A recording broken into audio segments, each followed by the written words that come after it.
একজন কৃষক একজন ছাগলের রাখালকে আরব দেশে জিজ্ঞেস করা হয়েছিল, আল্লাহ যে আছে এর কোনো প্রমাণ তুমি কি দিতে পারবা? তুমি কি প্রথমে বলো আল্লাহ আছে, তুমি কি বিশ্বাস করো? অবশ্যই করি। আল্লাহ আছে এর কোনো প্রমাণ আছে তোমার কাছে? কোনো প্রমাণ নাই, তবে আমি বুঝি আল্লাহ আছে। বলে কেমনে? কয় যে আমি তো ছাগলের রাখাল, আমি তো লেখাপড়া করিনি, আমি দার্শনিকও না বিজ্ঞানীও না কিছু না, ছাগল পালি। আমি চিন্তা করি ছাগলে খায় ঘাস আর পায়খানা করে কতগুলো ক্যাপসুলের মতো ট্যাবলেট, আল্লাহ যদি না থাকবে এগুলো হয় কেমনে? ওর মাথা যেমন ও বুঝছেও তেমন। কথা বুঝতে পেরেছেন? ছাগলের রাখাল ছাগলের পায়খানা দেখা ওর মনেও চিন্তা আসে, নিশ্চয়ই কেউ পরিকল্পনা করে এরকম করে। কিন্তু ইউনিভার্সিটিতে কিছু সংখ্যক শিক্ষক আছেন জনগণের 12 কোটি মুসলমানের পয়সা দিয়া বেতন খায় আর বলে আল্লাহ নাই। একজন তো এই কথা কয়ে মরেই গেছে। মরার সময় বেচারা বুঝতে পারছে যে কবরে গেলে দশাটা কি হবে, সেই জন্য কবরে যাব না। বলে দিল আমার দাফন করবে না, কাফন দিবা না, জানাজা দিবা না, এমনি নিয়া ফেলাইতো।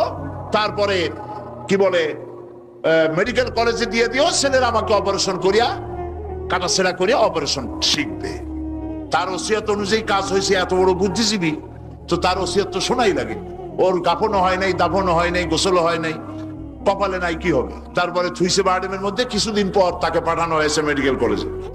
মেডিকেল কলেজের ছাত্ররা যখন শুনলো যে ওই লোকটার লাশ আসতেছে, ওরা দাঁড়ায় বলছে আল্লাহর রাস্তে মাপ চাই, এই হুজুর এখানে আনবেন না। উনি বেঁচে থাকতে আল্লাহর অস্বীকার করছে, এখন ওনারে কাইটা যদি আমরা অপারেশন শিখি তাহলে যে রুগীরে ধরবো যাও বাঁচবে ওইটা মরবে, কাজী এদারে ফিরাও। এরপরে নিয়া কোনো জায়গায় নিল না, আবার নিয়া বার্ডেমের ডিপ ফ্রিজের মধ্যে রেখে দিছে। আমার এখন চিন্তা হয়েছে যে এই লাশটারে যদি এখন রাস্তায় ফেলায় দেয় কুত্তাও খাবে না, কারণ আমার দেশের কুত্তা, আমার দেশের কুকুরেরা এতটা অভদ্র না যে কুকুরে এত পুরানা বাসি লাশ খাওয়ার মতো আমাদের কুকুর এত বেয়াদব হয় নাই, এতটা অসভ্য হয়ে পারে না। কাজী আল্লাহর সাথে যারা নাফরমানি করে আল্লাহ এরকম দেখান, তবে এগুলি বুঝবে কারা? বুঝবে কারা? আল্লাহ রাব্বুল আলামিন বলেন ওয়াতিলকাল আমসালু নাদরিবুহা লিন্নাস ওয়া মা ইয়াকিলুহা ইল্লাল আলিমুন। অসংখ্য দৃষ্টান্ত এই পৃথিবীর বুকে ছড়ায় রেখেছি, এসব দৃষ্টান্ত থেকে উপদেশ গ্রহণ করতে পারবে তারা যাদেরকে আমি রব্বুল আলামিন জ্ঞান দান করেছি, যাদের জ্ঞান দিয়েছি। ওরা তো জ্ঞান পায় নাই, ওরা পাইছে বুদ্ধি। ওরা কি পেয়েছে? বুদ্ধি। আল্লাহ কোরআন শরীফে কোথাও বলেন নাই যে তোমরা আমার কাছে দোয়া করো আল্লাহ আমার বুদ্ধি বাড়ায় দাও। আছে না এরকমের কথা? আল্লাহ কি বাড়াইতে বলছেন? আল্লাহ রাব্বুল আলামিন বান্দাদেরকে শিখায়েছেন, বান্দার আমার কাছে দোয়া কর, রব্বি জিদনি ইলমা। পড়েন সবাই, রব্বি জিদনি ইলমা। আয় আমার রব, আয় আমার স্রষ্টা, তুমি আমার ইলমকে, আমার জ্ঞানকে বৃদ্ধি করে দাও। বলেন সুবহানাল্লাহ। সুতরাং আল্লাহ রাব্বুল আলামিন সম্পর্কে সামান্য লেখাপড়া যারা করে ওরা আল্লাহরে বুঝবে কি করে? তবে আল্লাহ কোনো অ্যাকশন নেন না। পিঁপড়া সে যদি হাতির দেখে একটা ঠ্যাং উঁচু করে বলে এই হাতি কত বড় একটা দেহ, এরকম যদি একটা বেসকি দেয়, তাহলে হাতি কি পিঁপড়ারে তাড়িয়ে আসে নাকি? আরে তোমার মতো ছাগল পাগল কইলো যে আল্লাহ নাই, তাতে আল্লাহর কিছু আসে যায়? ছাগল পাগল কুকুর ভেড়া এগুলোর কোনো দাম নাই আল্লাহর কাছে, এগুলোর কোনো মূল্য নাই। আল্লাহ পাক বলেছেন যারা আল্লাহরে অস্বীকার করে, যারা কাফের, তারা জানোয়ারের চাইতে নিকৃষ্ট। তারা হচ্ছে পৃথিবীর সমস্ত সৃষ্টি জগতের মধ্যে নিকৃষ্ট হচ্ছে তারা যারা কাফের, যারা আল্লাহকে অস্বীকার করেছে। দেখুন কোরআন শরীফে আল্লাহ পাক এক জায়গায় বলেছেন, আমি মানুষ এবং জিনেদের মধ্যে এক শ্রেণীর মানুষ আর জিনকে তৈরি করেছি জাহান্নামের জন্য। জাহান্নামের জন্য তারা তৈরি হয়েছে। কারা? লাহুম কুলুবুন লা ইয়াফকাহুনা বিহা, যাদেরকে অন্তঃকরণ দিয়েছি, এই অন্তঃকরণ দিয়ে সব বুঝলো, এই বিবেক দিয়ে সব বুঝলো, কিন্তু আমারে বুঝলো না, আমার সৃষ্টি বুঝলো না। ওয়ালাহুম আয়ুনুন লা ইউবসিরুনা বিহা, তাদের চোখ দিছি কিন্তু চোখ দিয়ে সব দেখলো, আমার সৃষ্টি দেখে আমাকে চিনলো না। তাদের কান দিলাম এ কান দিয়া সব শুনলো, কিন্তু মজলুম দুর্বলের ফরিয়াদ তাদের কানের মধ্যে ঢুকলো না। উলাইকা কাল আনআম, আল্লাহ পাক বলেন এগুলি হলো চতুষ্পদ। কি কোন আপনারা বলেন কি? জানোয়ার। কে বলতেছেন? আপনারা কি রাগ করতেছেন নাকি? আর রাগ করলে হবেটা কি? সৃষ্টি যিনি করেছেন, এই পদবাচ্যে বিশেষিত বিবেচিত করেছেন সেই আল্লাহ। আল্লাহ পাকই বলছেন বিবেক দিলাম, আমাকে চিনলে না, চোখ দিলাম, আমার সৃষ্টি দেখে আমাকে উপলব্ধি করলে না, হেদায়েত পেলে না, কান দিলাম, হক শুনলে না, উলাইকা কাল আনআম, মালিক চেনো নাই, কাজী তুমি হচ্ছ চতুষ্পদ জানোয়ারের মতো। এ পর্যন্ত বললে না হয় হতো, কিন্তু আল্লাহ আর একটু আগায় গেলেন। আল্লাহ পাক সামনে গিয়ে বললেন বাল হোক আদাল, জানোয়ারের চাইতে নিকৃষ্ট। কোরআন, কোরআন হচ্ছে বিশ্ববাসীর জন্য আল্লাহ পাকের পক্ষ থেকে সর্বশেষ হেদায়েতের কিতাব। এবং এই কোরআন পৃথিবীতে শুধু মুসলমানদের জন্য কোরআন আসেনি, কোরআন এসেছে সমগ্র মানব গোষ্ঠীর হেদায়েতের জন্য। কি বলেন? কোরআন কি শুধু মুসলমানদের?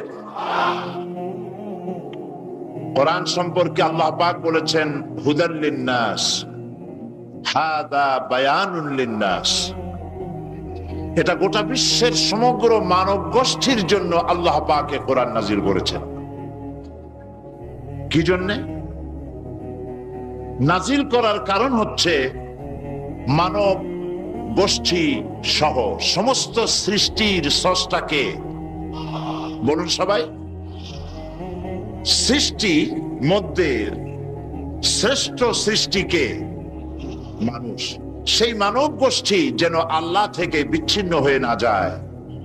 তারা কিভাবে পথ চলবে, কেমনে তারা এই দুনিয়ায় চলবে, কিভাবে আল্লাহকে পাবে, সেই জন্য আল্লাহ পাক যুগে যুগে পেগম্বর পাঠিয়েছেন, অসংখ্য নবীদেরকে পাঠিয়েছেন, এবং তাদের মাধ্যমে জাতিকে, বিশ্ববাসীকে আল্লাহর দিকে আকৃষ্ট করার জন্য আল্লাহ পাক কিতাব নাজিল করেছেন। রাসূলের কাছে এই কিতাব নাজিল করে আল্লাহ পাক বলেছেন আলিফ লাম রা কিতাবুন আনজালনাহু ইলাইকা, হে নবী আমি আপনার প্রতি একখানা কিতাব অবতীর্ণ করেছি এই জন্যে, লিতুখরিজান নাসা, যাতে করে আপনি মানব মণ্ডলীকে বের করে আনতে পারেন, মিনাজ জুলুমাতি ইলান নূর, আপনি যাতে করে মানব গোষ্ঠীকে অন্ধকার থেকে আলোর দিকে নিয়ে আসতে পারেন, সেই জন্যে আমি এই কিতাবকে অবতীর্ণ করেছি।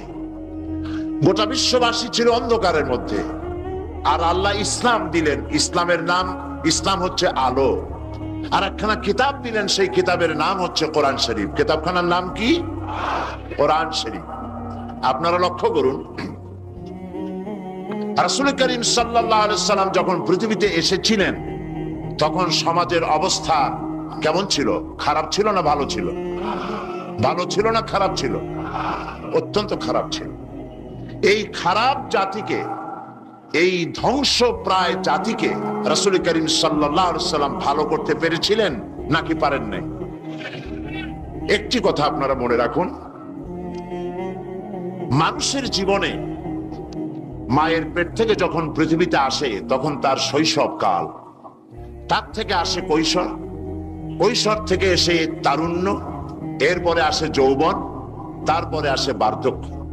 একবার বার্ধক্য এসে গেলে আর কখনো যৌবনে ফিরে যাওয়া, আর যৌবন কালে এসে গেলে আর কখনো তারুণ্যে অথবা কৈশোরে ফিরে যাওয়া, কৈশোরে এলে পরে শৈশবে আর ফিরে যাওয়া, এটা শুধু মানুষের ব্যাপারে প্রযোজ্য। খুব লক্ষ্য করুন, এটা শুধুমাত্র মানুষের জন্য প্রযোজ্য, সৃষ্টির প্রাণী জগতের জন্য এটা প্রযোজ্য যে যৌবন থেকে বার্ধক্যে গেলে আর যৌবনে ফিরে যাওয়া যায় না। কিন্তু এই কথা একটা জাতির ব্যাপারে প্রযোজ্য নয়। একটা জাতি যখন অনৈতিকতা, চরিত্রহীনতা, ধ্বংসের প্রান্ত সীমায় এসে দাঁড়ায়, তখন ওই মরণ উন্মুখ, বিস্ফোরণ উন্মুখ মরে যাওয়া জাতিকে আবার তার যৌবনে ফিরিয়ে দেওয়া যায়। তার প্রমাণ রাসূল করিম সাল্লাল্লাহু আলাইহি ওয়াসাল্লাম মরা জাতিকে জিন্দা করে দিয়েছিলেন। সেই আরবের মরা জাতি জেনা, ব্যভিচার, হত্যা, ধর্ষণ, মিথ্যা ইত্যাদিতে ভরপুর ছিল যে সমাজ, এই সমাজটাকে রাসূল করিম সাল্লাল্লাহু আলাইহি ওয়াসাল্লাম অনৈতিকতার, চরিত্রহীনতায় ধ্বংসপ্রাপ্ত জাতিকে রাসূল করিম সাল্লাল্লাহু আলাইহি ওয়াসাল্লাম বিশ্বের শ্রেষ্ঠ জাতিতে পরিণত করতে পেরেছিলেন নাকি পারেন নাই? কি দিয়ে পেরেছিলেন বলুন তো এবার? এই কোরআন দিয়েই একটি জাতির বিরাট পরিবর্তন আনয়ন করেছিলেন মুহাম্মদ রাসূলুল্লাহ সাল্লাল্লাহু আলাইহি ওয়াসাল্লাম।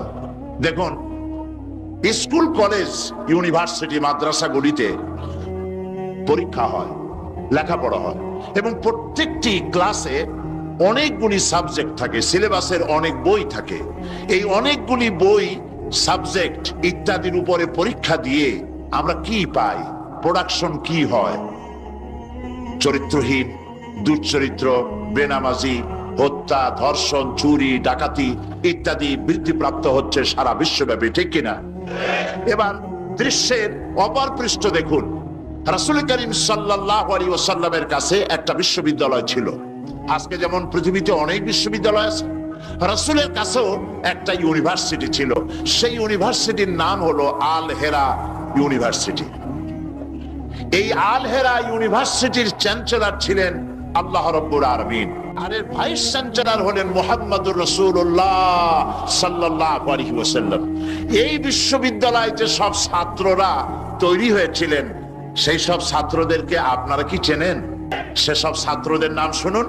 এই বিশ্ববিদ্যালয় থেকে যে সব ছাত্ররা বেরোলেন, তারা হলেন আবু বকর, ওমর, ওসমান, আলী, আমর ইবনুল আস, আব্দুর রহমান বিন আউফ, আবু উবাইদা ইবনুল জাররাহ, জুবাইর ইবনুল আওয়াম, জারির ইবনে বাজালি, আবু মুসা আশআরি, আবু হুরায়রা, আবু জাফর গিফারি, আবু যার গিফারি রিদওয়ানুল্লাহ তাআলা আলাইহিম আজমাইন। এই সব ছাত্র ওই বিশ্ববিদ্যালয় থেকে তৈরি হয়েছিল।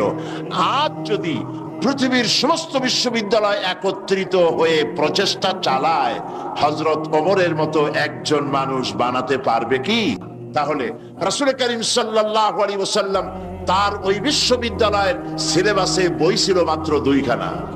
রাসূলের বিশ্ববিদ্যালয় সিলেবাসের কিতাব ছিল কয়খান? একখানা হলো কোরআন শরীফ, আর একখানার নাম আপনারা বলুন। মাশাআল্লাহ, একখানা হলো কোরআন, আর একখানার নাম হাদিস। কোরআন আর হাদিস দিয়ে রাসূল করিম সাল্লাল্লাহু আলাইহি ওয়াসাল্লাম সিলেবাসের মাত্র 2 খানা বই দিয়ে গোটা বিশ্বের মানব মণ্ডলীর বিরাট তাদের মস্তিষ্ক এবং চিন্তার জগতে আলোড়ন সৃষ্টি করেছিলেন। রাসূল যে সমাজ তৈরি করেছিলেন, ওই সমাজ পৃথিবীর মানুষের কাছে আর ফিরে আসে নাই। তবে হ্যাঁ, আসতে পারে, যেহেতু সিলেবাসের সে 2 খানা কিতাব আজও আছে। না নাই? রাসূলুল্লাহ বলেছেন, খায়রুল কুরুনে কারনি, সর্বশ্রেষ্ঠ যুগ হচ্ছে আমার যুগ। সর্বশ্রেষ্ঠ যুগ কার? রাসূলের যুগ। কেউ যদি প্রশ্ন করে যে কোরআনের মূল টার্গেট কি, কি জিনিসের দাওয়াত মানুষের সামনে কোরআন পেশ করেছে, তাহলে বলতে হয় যে দাওয়াতটা দিয়েছে সর্বপ্রথম, সে দাওয়াতের নাম হচ্ছে ঈমান। তো আমি এখন যে জিস্ট সাংবাদিক ভাইদের জন্য বলতে চাই, সেটা হলো এই যে মুমিন ব্যক্তির নিকট ইসলামের সর্বপ্রথম দাবি হচ্ছে ঈমান। আর এই ঈমান আল্লাহ এবং তার রাসূলের পেশকৃত কতগুলি বিষয়ের প্রতি নিঃশর্ত বিশ্বাসের নাম হচ্ছে ঈমান। শুধু নামাজ, রোজা এবং উমরা পালনের মাধ্যমে ঈমানের দাবি পূরণ হয় না। জীবনের সকল দিক এবং বিভাগে আল্লাহ এবং রাসূলের পূর্ণাঙ্গ নিঃশর্ত আনুগত্যই ঈমানের দাবি। এর বিপরীত আচরণের নাম মুনাফিকি বা কুফরি। আমাদের দেশে দুর্ভাগ্যজনকভাবে, অত্যন্ত দুর্ভাগ্যজনকভাবে রাষ্ট্রীয় পৃষ্ঠপোষকতায় ঈমানের বিপরীত কার্যক্রম শুরু হয়েছে। যেমন আগুনকে সম্মান প্রদর্শন করা, ভাস্কর্যের নামে যত্রতত্র মূর্তি নির্মাণ করা, মানুষের প্রতিকৃতি ছবি স্থাপন এবং তাতে মাল্যদান করে মাথা নিচু করে সম্মান প্রদর্শন করা, কপালে তিলক পরা, হিন্দুয়ানি কায়দায় বর্ষবরণ করা, বসন্ত মেলা, পৌষ মেলা, ভালোবাসা দিবসের নামে বেহায়াপনা, মঙ্গল প্রদীপ জ্বালানো ইত্যাদি বাঙালি সংস্কৃতির নামে যা কিছুই করা হচ্ছে তার অধিকাংশই দ্বীন এবং ঈমানের সাথে আদৌ সঙ্গতিপূর্ণ নয়। আমরা লক্ষ্য করেছি দেশে যেটা হচ্ছে সেটা হচ্ছে হজ এবং উমরার নামে আমাদের নেতৃবৃন্দ এবং সরকারের উচ্চ পর্যায়ের ব্যক্তিবর্গ হজ এবং উমরার নামে মক্কা মদিনা গমন করেন, কিন্তু দাদা বাবুদেরকে খুশি করার জন্য গয়া, কাশী বা শান্তিনিকেতন থেকে সংস্কৃতি আমদানি করেন। এটা আর যাই হোক, এর নাম মুসলমানি নয়, এর নাম হচ্ছে সুস্পষ্ট মুনাফিকি। এখন অবস্থা দৃষ্টে যা আমরা দেখতে পাচ্ছি তা হলো এই, ধর্মনিরপেক্ষতার নামে ইসলামের ইতিহাস, ঐতিহ্য, সংস্কৃতি চিরতরে মুছে ফেলার জন্য মারাত্মক ষড়যন্ত্র চলছে। আরেকটি বিষয় হলো দেশে জনগণের নিকট তাওহীদের ধারণা স্পষ্ট না থাকার কারণে শিরক আর বেদাত মারাত্মক আকার ধারণ করেছে। সবের নিয়তেই লোকেরা অজ্ঞতাবশত শিরক করছে, পীর পূজা, মাজার পূজা, আস্তানা পূজা করে মানুষ তাদের ঈমান নষ্ট করছে। অন্যদিকে সাধারণ মানুষের অজ্ঞতার সুযোগ নিয়ে স্বার্থান্বেষী মতলববাজ কিছু লোক নিজেদেরকে অলি সম্রাট, সুফি সম্রাট, হুসনাক সম্রাট ইত্যাদি দাবি করে ইসলামের বিকৃত ব্যাখ্যা দিয়ে জনগণকে বিভ্রান্ত করছে। তাসাউফের মতো মহান এবং পবিত্র বিষয়টিকে ব্যবসার হাতিয়ার বানিয়ে ওরস শরীফ, গোসল শরীফ, নরস শরীফ, খসরস শরীফ এর নামে কুল্লু শরীফ করে মুসলমানদেরকে বিভ্রান্ত করছে।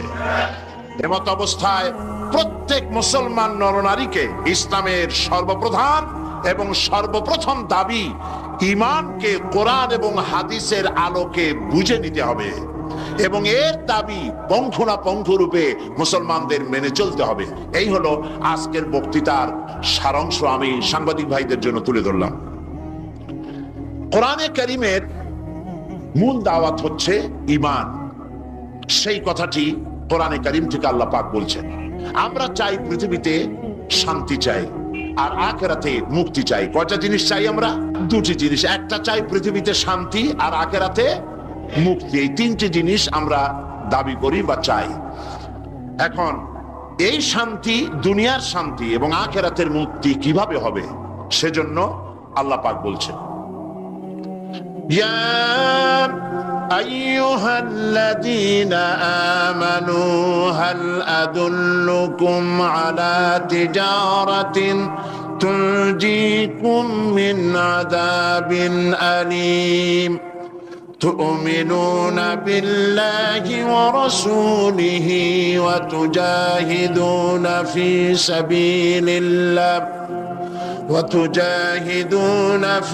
سبيل الله بأموالكم وأنفسكم ذلكم خير لكم إن كنتم تعلمون صدق الله العظيم।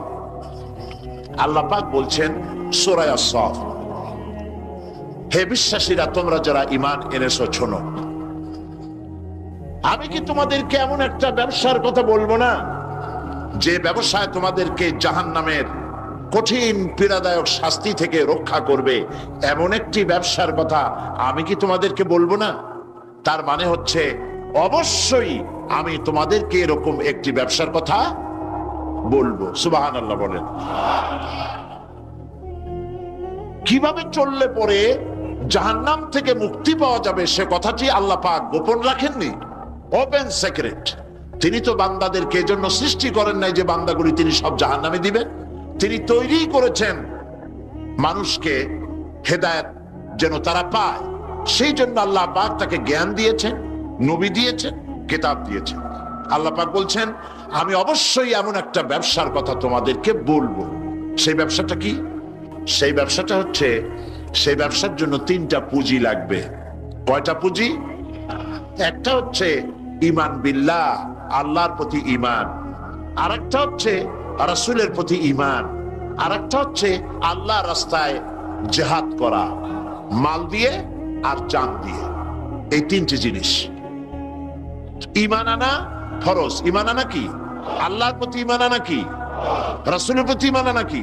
এবং আল্লাহ রাসূলের আইন প্রতিষ্ঠার জন্য জিহাদ করা কি? তিনটি জিনিসকে আল্লাহ পাক ফরজ করে দিয়েছেন। কে ফরজ করেছেন?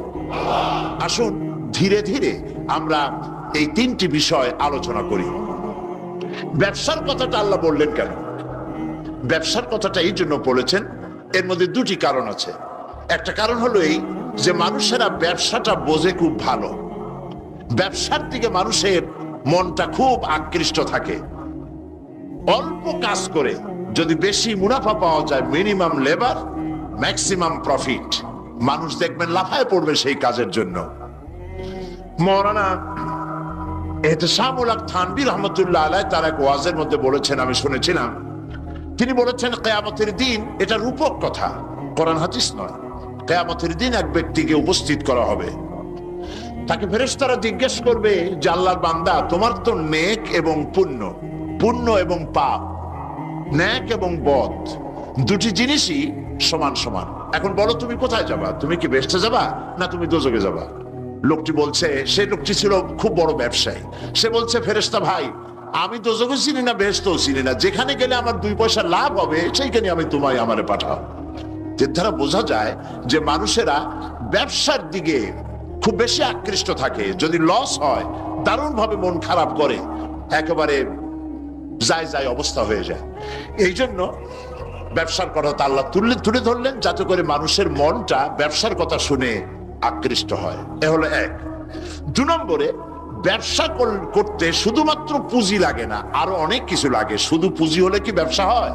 যদি শুধু পুঁজিতে ব্যবসা হয় তাহলে আপনারা চেষ্টা করেন না, 10 লাখ টাকা নিয়ে নামেন, ব্যবসা সম্পর্কে কোনো জ্ঞান নাই, ব্যবসার কিছু জিনিসপত্র কিনে নিয়ে 10 লাখ টাকা বা 20 লাখ টাকার পুঁজি নিয়ে বসেন, 1 মাসও লাগবে না আপনার দোকানে লাল বাতি কয়েকটা জ্বলার জন্য, ঠিক কিনা? তাহলে ব্যবসা করার জন্য শুধু পুঁজি যথেষ্ট নয়, পুঁজির সাথে সাথে ব্যবসার জ্ঞান থাকতে হবে, ঠিক কিনা? অভিজ্ঞতা থাকতে হবে, জ্ঞান থাকতে হবে। এবং ব্যবসায় পুঁজি খাটাইয়া জ্ঞান নিয়ে বসে থাকলে হবে না, শ্রম দিতে হবে, লেবার দিতে হবে, রাত জাগতে হবে, চেষ্টা করতে হবে।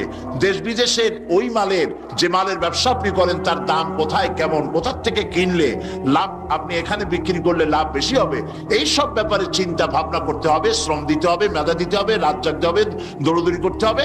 এত কিছু করার পরে তারপরে ব্যবসা হওয়ার সম্ভাবনা আছে, তবে লসের সম্ভাবনাও উড়ায় দেওয়া যায় না। আল্লাহ পাক বলছেন আমার সাথে একটা ব্যবসা করো। এই ব্যবসাটা হলো ঈমানের ব্যবসা। এই ব্যবসাটা কিসের ব্যবসা? ঈমানের ব্যবসা। এই ব্যবসার জন্য, এই ব্যবসাটার উদ্দেশ্য কি? জাহান্নাম থেকে বাঁচা। বলেন ব্যবসার উদ্দেশ্য কি? জাহান্নাম থেকে বাঁচার জন্য একটা ব্যবসা আমার সাথে করো। সেই ব্যবসাটার পুঁজি হলো ঈমান। সেই ব্যবসার ক্যাপিটাল কি? ঈমান।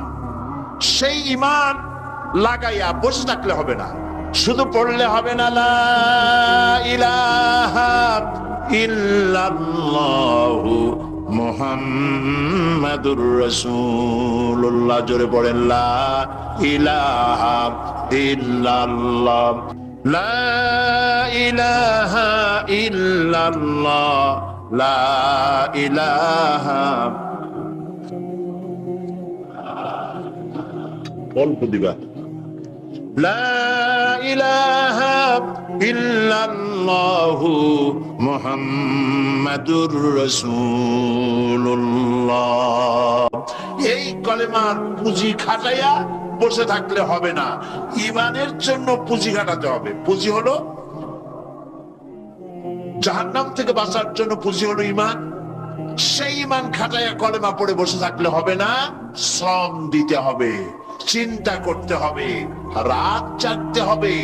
যার উপরে ঈমান এনেছেন তার উপরে ঈমান আনার কারণে যদি অত্যাচার আসে সহ্য করতে হবে, বরদাস্ত করতে হবে। এরকম নয় ঈমান এনেছি এই কথা বলবেন, আহাসিবান নাসু আইয়ুতরাকু আইয়াকুলু আমান্না ওয়া হুম লা ইফতানুন। আল্লাহ রাব্বুল আলামিন বলেছেন লোকেরা কি একথা ভেবেছে ঈমান এনেছি এই কথা বলার সঙ্গে সঙ্গে বিনা পরীক্ষায় আমি তাদেরকে জান্নাত দেব, এটা কি মনে করেছে, মনে করে নিয়েছে নাকি? ওয়াহুম লা ইফতানুন, তাদেরকে পরীক্ষা করা হবে না? অবশ্যই পরীক্ষা করা হবে। শুধু ঈমান এনেছে এই পুঁজি খাটালে হবে না, পরীক্ষা দিতে হবে, কষ্ট করতে হবে, মার খাইতে হবে, জেলে যেতে হবে, পরিশ্রম করতে হবে। এই ময়দানই হচ্ছে উত্তপ্ত ময়দান। এই ময়দান কি ময়দান? এটা কুসুমাস্তীর্ণ নয়, এটা কণ্টকাকীর্ণ ময়দান। সুতরাং আল্লাহ পাক বলছেন পরীক্ষা দিতে হবে। এই ঈমান আনলে পরে ঈমানের পুঁজি খাটাইয়া, তুমি যেমন ব্যবসার পুঁজি দিয়া চুপ করে বসে থাকলে যেমন ব্যবসা হয় না, এখানেও ব্যবসা হবে না কলেমা পড়িয়া। শুধু কলেমা পড়তে হবে, বিশ্বাস করতে হবে, এটার জন্য কাজ করতে হবে এবং কালেমা ভিত্তিক শাসন প্রতিষ্ঠার জন্য আন্দোলন করতে হবে, ময়দানে থাকতে হবে। আর এই কাজগুলি করলে পরে তখন আল্লাহ রাব্বুল আলামিন রাজি হবেন, খুশি হবেন, এর পূর্বে নয়। তবে দুনিয়ার ব্যবসা করতে গেলে সেই ব্যবসায় লাভও আছে, নোকসানও আছে। আল্লাহ রাব্বুল আলামিন বলেন, আমার সঙ্গে যে ব্যবসাটা করবে, ওই ব্যবসাটা হচ্ছে, আমার সাথে যে ব্যবসা করবে, এই ব্যবসায় নোকসানের কোন সম্ভাবনা নাই, কোন লস নাই। বাঁচলেও লাভ, জেলে গেলেও লাভ, ফাঁসির মঞ্চে চললেও লাভ, মরে গেলেও লাভ, মার খাইলেও লাভ। এটা সব জায়গায় লাভ আর লাভ। সুবহানাল্লাহ বলতে ইচ্ছে করে না?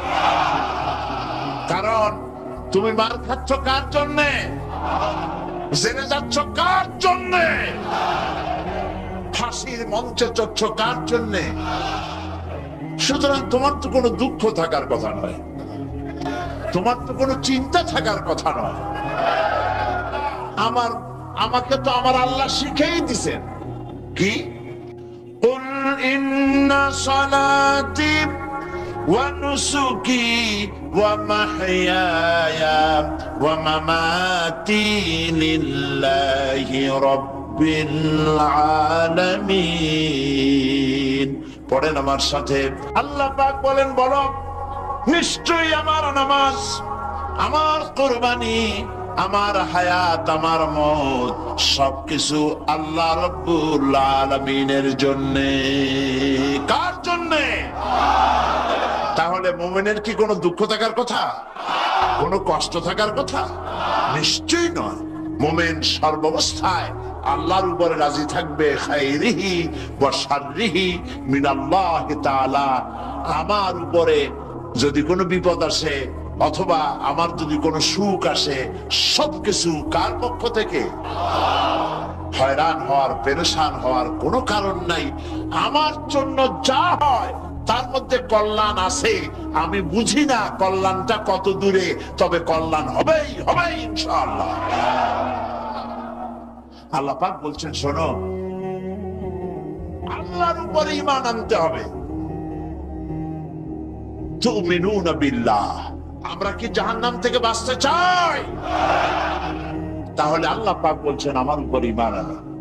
এখন আল্লাহর উপর ঈমান আনার জন্য 4টি শর্ত আছে। কয়টি শর্ত? মুখস্থ করেন। আল্লাহর উপর ঈমান আনার জন্য 4টি শর্ত। 1 নম্বরের শর্ত হচ্ছে আল্লাহ পাক আছেন, এটা বিশ্বাস করতে হবে। অনেক মুমিনও অনেক সময় প্রশ্ন করে বসে বিপদ দেখে, আল্লাহ কি আছে? এই চিন্তায় এই ধরনের পেরেশানি আর হতাশ হয়ে কথা বলতে পারে কেবলমাত্র যাদের ঈমান যত দুর্বল, বিপদে তারা তত বেশি হতাশ হয়।